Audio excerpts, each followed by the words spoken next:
This is a production of WKNO Memphis. Production funding for this program is made possible in part by the WKNO Production Fund, the WKNO Endowment Fund, and by viewers like you. Thank you.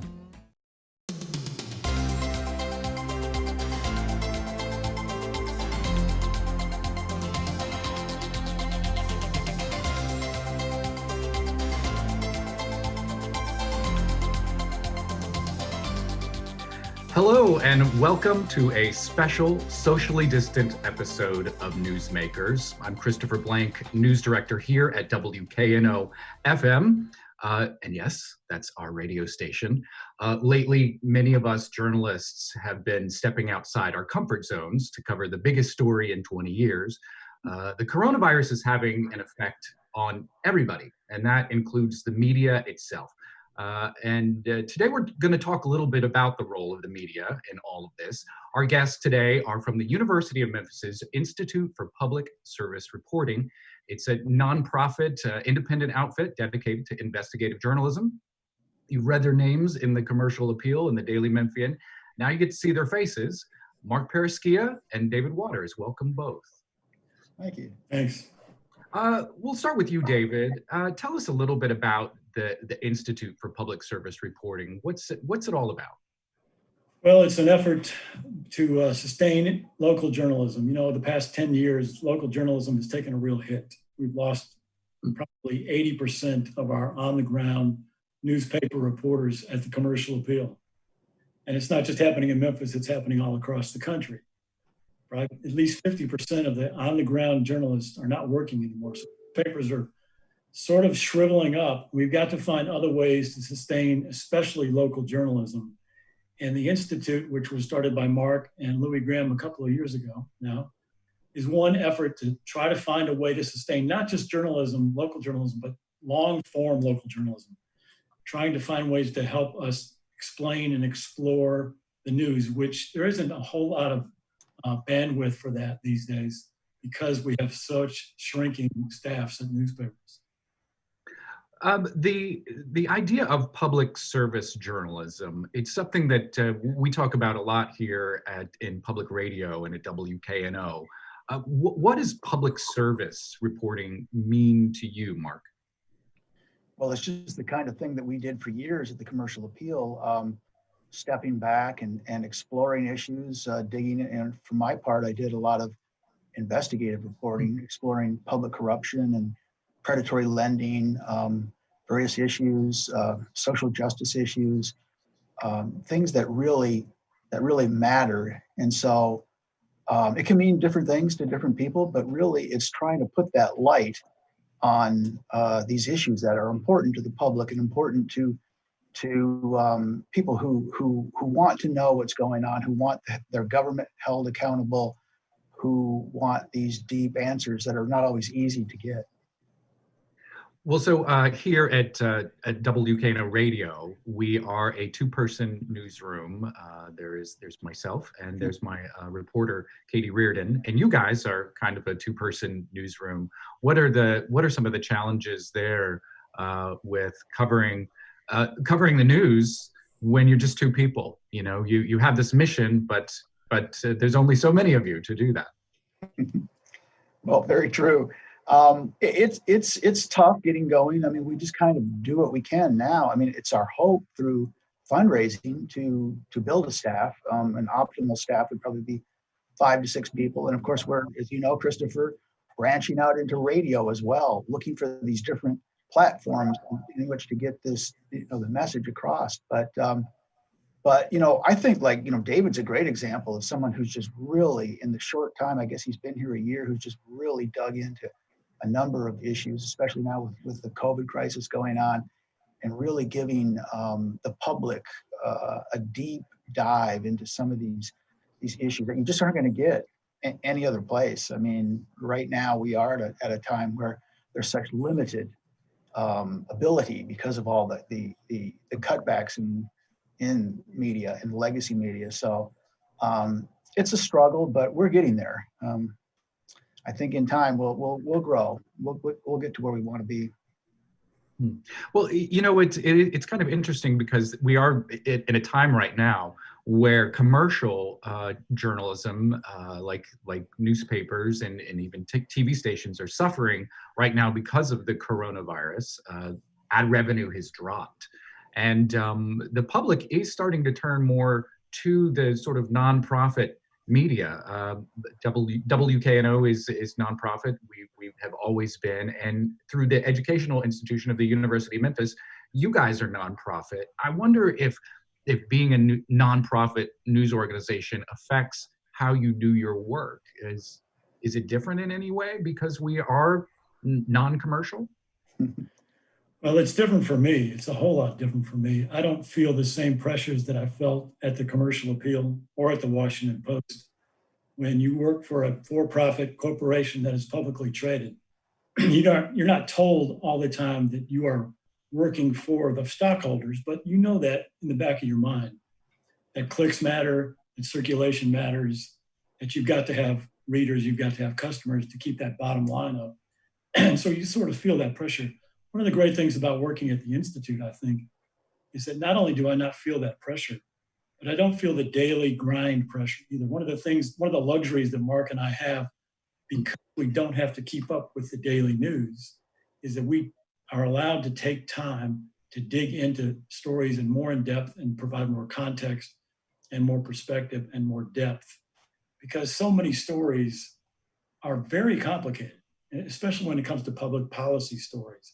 And if you're just trying to churn out a story every day to cover today's events, you're covering things in an incremental way, but you never have time to step back and sort of take the whole 30,000-foot view of what's happening and how it's all connected. And I think that that's one of the exciting things that I think is happening in Memphis journalism. It's not just us. The Daily Memphians nonprofit, they've got a full staff and they're doing really well, doing great stuff. You've got the Chalk Beat, which is also a nonprofit organization covering education in Memphis. You got MLK 50, which is nonprofit. Wendy Thomas covering a lot of social justice issues. High Ground News is nonprofit. They're covering a lot of neighborhood issues. So in place of the full service, full-time newspaper, we now have all of these smaller organizations popping up, most of them nonprofits, and most of them finding ways to sort of fill those voids and to cover the community, maybe in a different way, but just as comprehensively in some ways. And maybe we'll come back to that topic of being a nonprofit news organization when all your philanthropy is might be going away because of the economy and the coronavirus. But I wanted to say, back in January and February, I was deep into covering the presidential primaries and the state legislature. And I had so many different things planned. I was going to do a very interesting series on gun violence in Memphis. Everything was laid out for the year for me. And then this virus came, and it has completely changed the way we do business here at the radio station. And it certainly, I know for you guys, changed the way you do business as investigative reporters. You start way ahead of time looking at the stories that you want, and then you work on them for months and months at a time. Let me ask you, how has the coronavirus, just for you as reporters and for planning, how has it changed the way you guys do business? Well, it's changed everything. It's kind of like overnight, really. I think you had a little bit of a lead on us, Christopher, over there when in early March, mid-March, you were beginning to cover COVID. But I, for one, had a whole project that's just kind of sitting on ice at the moment, waiting. I mean, it's something that I'd worked on for months, and COVID came along. It just isn't the right time to run it now. It would get lost. I mean, right now it's COVID 24/7. That's all we're doing. Well, I need to take that back. I mean, I'm actually working on something at the moment that is non-COVID, but I mean, it really is the exception right now because that is what we're doing. And of course, as public service journalism, as you know, I mean, this is really a life and death issue. So this is really what we feel we need to be doing right now. It's the big story. It's interesting to the public. There's all this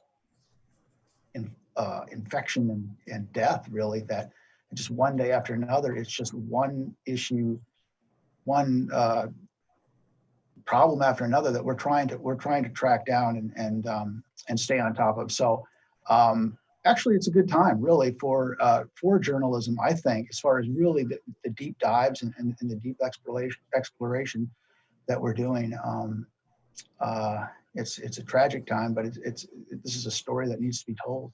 Well, for us here at the radio station, we kind of have to cover the day-to-day part of COVID, because people need to know every day the new information that's coming out.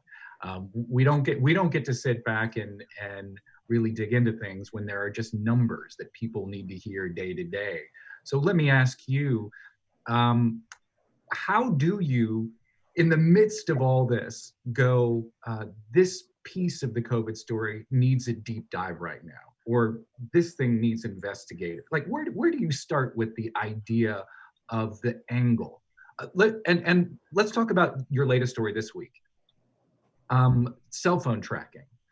The government is using information from people's cell phones to see movements of people around, and it's informing the government, both local and state, on how to create policy for neighborhoods and communities. You can see which neighborhoods are abiding by the stay-at-home orders and which aren't. And this raised for you, Mark, the question of privacy. How did that ring for you, that you wanted to dive into that story and learn more about that issue? Well, the whole privacy thing has been a specter hanging over this from the beginning. When they were having the early press briefings and talking about contact tracing and different issues, and the mobility location data news started coming across at a national and state level, and you wonder, where does that conflict with our privacy? So far from the national media and down locally, it seems that a lot of the public is accepting these mobility tracking services, because the way the story is told is that this information is aggregated, it's anonymized, it's not, they're not tracking individuals. Although there's a lot of interesting sub-issues in there about how they might be able to do that. Locally, the story that I had in the Daily Memphian on Monday basically explored that issue. There is a company out of San Francisco that is offering data to the city of Memphis, to the task force in the city of Memphis, that really helps you get down into the weeds. I mean, this is they've been grading states and counties, from A to F. How well are people staying at home? But this one allows you to get down into the neighborhood level, really census tract block groups, which are on average about 1,500 homes. And so it's something that is very valuable to the task force. They believe that, they can really figure out where they might be having issues with individual pockets where people aren't staying at home. But then the converse of that is, so what's the privacy aspect of that? And of course, we have this longstanding federal consent decree that forbids political surveillance. And there really is a lack of trust in this town, rightfully so, because of the history of political oppression in this town. And so these two issues are bumping heads right now. If the city wants to go forward with this, they've been kind of sitting on this, and probably will have to go back before the monitor in this Kendrick consent decree case, or possibly for Judge McCall as well, and get permission to use this. And so you've got this, on one hand, this service that potentially could save lives, and on the other hand, this fear that this information could be twisted and misused, which we know over and over and over again, things like this have been. So it's something that needs to be worked out. But I mean, it's the kind of cutting edge issue that we need to be thinking about, as the COVID crisis moves forward. Well, Mark, I think that really speaks to your background as a longtime Memphis journalist, because for years and years you have covered issues of civil rights. You've written about the Kendrick consent decree and police surveillance. You've written a book on Ernest Withers. You know, it really speaks to the idea that having well-informed local journalists is very important to your community, because you have this deep understanding of the background and the history. And I'm wondering, it seems like that background that you have already is what is informing the way you are looking at the coronavirus story. Am I right about that? Well, you could boil it down to just saying, you know, I got old, you know, I mean, I've been around the block a few times, as David has. Yeah, I mean, experience does matter. It really does, especially if you have that institutional knowledge from Memphis, you know. And I was at the Commercial Appeal for nearly 30 years, and David was there for, you know, longer than that. And there are many people at the Daily Memphian who have that as well. And I really think experience does count. You know, it's not everything. I mean, you got to have energy and hustle. And I think, you know, some of our colleagues at the Commercial Appeal exhibit a lot of that. They've got a younger group. They've got a lot of energy and hustle. But it's kind of like, you know, bringing this all together, you know, as David mentioned earlier, you know, it's kind of like, it's not just one. It used to be just the Commercial Appeal was kind of the monopoly here. They were the newspaper, the medium that delivered, and now it's kind of collection of different organizations that can bring different things to the plate. So I think that's one thing, yeah, that we can offer definitely for the public. Well, David, let me ask you, what are you working on right now, COVID related, and how did you get interested in what you are working on? Well, you know, Mark is one of the great investigative reporters in the country, and he's the king at investigating things, going really deep and trying to find out what's going on, what's really happening in different topics and areas and how they're connected. I take a different approach. I like to sort of take the wider view. I'm old enough to remember the days when we used to get magazines in the mail, like Time and Newsweek. You remember those? I still get magazines in the mail. Thank you. Well, one thing I loved about Time and Newsweek was it would take a whole week's worth of news and just sort of take all the pieces of the daily news reports and put them together so you could see the bigger puzzle. You could see the bigger picture. And I think that is what I see as my role in this crisis in particular, is to take all of there are so many moving parts every day to this crisis, federal, state, and local. It's medical, it's science, it's political, it's economic. And there are just so many people involved in what's happening every day that I think we can just sort of get inundated with too much information. I've never seen a flow of information like I'm seeing with COVID. It's just nonstop. It's like trying to take a sip of water out of a fire hose. So I think we need some folks to just sort of take a step back, sort of collate, collect all of the information that's coming at us and try to put it into some form that makes a little more sense, to try to help us put the pieces together, give us a little perspective. So I've tried to do that with, for example, a couple of weeks ago, I read about all the modeling that was going on to try to predict the surge. When were the peak cases going to hit Memphis? Were the hospitals going to be ready for the peak? And there were so many different understandings about when that might happen and how that would work and whether we'd be ready or not. I just wanted to kind of try to look at all of the different modeling that was going on and try to sort through it and filter it and figure out what exactly are they trying to do and why does it matter? And that's the kind of approach I'm taking it this week with testing. I took it last week with what we call contact tracing. What is this all about? What's happening at the different levels and different areas? And why does it matter? What is it going to mean to the average person in Shelby County? And I think that that's a real luxury that we have here at the Institute, is that we can take a little more time and a little more space and explain what's happening and put the pieces together. The folks at the Daily Memphian and the Commercial Appeal and radio and TV are doing a great job keeping up with the daily events. There's just so much to keep up with, and they're doing a great job. But I think what we can do is step back, put all those pieces together and say, here's a larger picture, here's what it means going forward. I think a lot of media consumers right now, especially when it comes to the coronavirus, are hearing so much contrasting and conflicting information from federal government down to the state government, down to local governments. And part of that seems to come from the leadership. People are Some people want to be the leaders, and some people are handing over pieces of that leadership.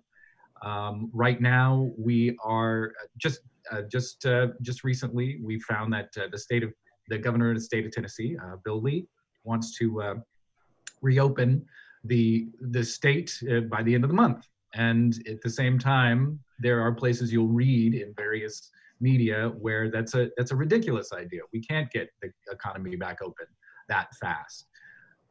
You know, people hearing so many conflicting sources of information, even from trusted sources, I think this might play into some notions that the media might be biased or there might be fake news out there. How do we, as reporters and as I, a news director, how do you think we maintain our impartiality in all of this and maintain the trust of our readers and our listeners and our viewers? What's our responsibility here going forward? The reason they call it the novel coronavirus is because it's brand new. And so not only do the politicians not know what we should do, the scientists and the medical folks don't know either. They disagree about some fundamental things about what we should be doing with testing and tracing and isolation and every aspect of this virus. There is fundamental disagreement because nobody's been through this before. And so I think it's really important, number one, for all of us in the media to help people understand that this is so brand new for everybody, including folks in their homes, that we're all sort of learning as we go. And it may not be the most comforting thought in the world, but it's the truth. And so the reason you're hearing so many different approaches to this thing, President Trump wants to do one thing, Bill Lee wants to do another, the mayors here in Shelby County want to do something different, is because nobody knows for sure. Nobody knows exactly what we should be doing and when we should be doing it. And I think one of my jobs and one of our jobs is to help people understand that, to explain what the options are and why there is disagreement and why there is such lack of consensus. Mark, you want to add? Yeah, I mean, it's, you know, what David was saying is so true that this is novel, it's new to us all. Of course, there are the political divisions as well that you need to account for. You know, the Republican and Democratic divide, and you know, it's just, again, things that we need to explore, issues that we need to delve into. You know, Governor Lee, of course, you know, had said earlier there was a question about whether he was going to renew the stay-at-home order at all.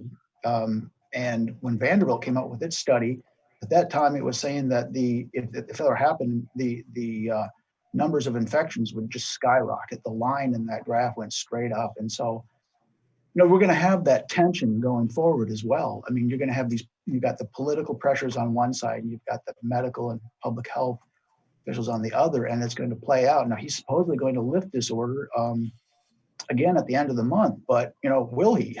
I think that's kind of a, you know, the $64,000 question. Can he?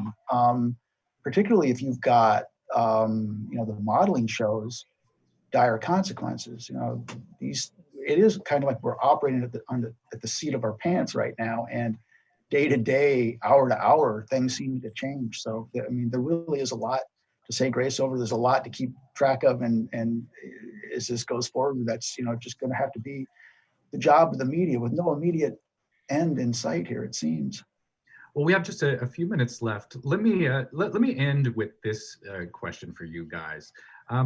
The commercial media is suffering right now because businesses aren't putting ads in newspapers and on television. The nonprofit media relies on donations. Certainly here at WKNO, we've had to postpone our pledge drive for the spring because we can't get people in here to operate telephones. This is just the reality. Across the country, journalists are going on furlough. What should we do to maintain the public trust? And also, you know, this is a time when people are relying on the media more than ever. How do you see your participation in terms of its importance in what's going on historically right now in the country? News media, I think people have to understand, and I think they do, that the news media is in the midst of a massive transition from print to digital. And that means the old business model doesn't work anymore. And we have to find a new way to sustain and support journalism, especially local journalism. So we're in the midst of this massive transition. We've got to figure out if we can make it work. And it may be 5 years from now or 10 years from now before we can figure that out. But the nonprofit model is one way to do that. The bottom line is that we've got to find ways, inventive, creative ways to sustain local journalism. And that's what we're doing at the Institute. That's what other organizations are doing around town and across the country. And in the midst of that massive sort of business transition, we're trying to cover this massive story that has no end in sight and is changing every day. And I think it just highlights the value and the importance of good, solid, shoe leather local journalism, and how important it is for all of us to not only get the facts, because we're inundated with facts all day long, but people who can take the facts and put them in some context. And I think that requires experience and knowledge of your community and of those institutions. And I think that's something that we can provide. David Waters and Mark Pereskia are both reporters with the Institute for Public Service Reporting at the University of Memphis. They're a nonprofit, just like we are here at WKNO FM. I'm Christopher Blank, the news director, and we encourage you to support your local media. Now is the time to be informed, and wherever you get your news, you can be sure that reporters are working diligently to bring it to you. Thank you for joining us here on Newsmakers. Thank you for having us. Thanks, Chris.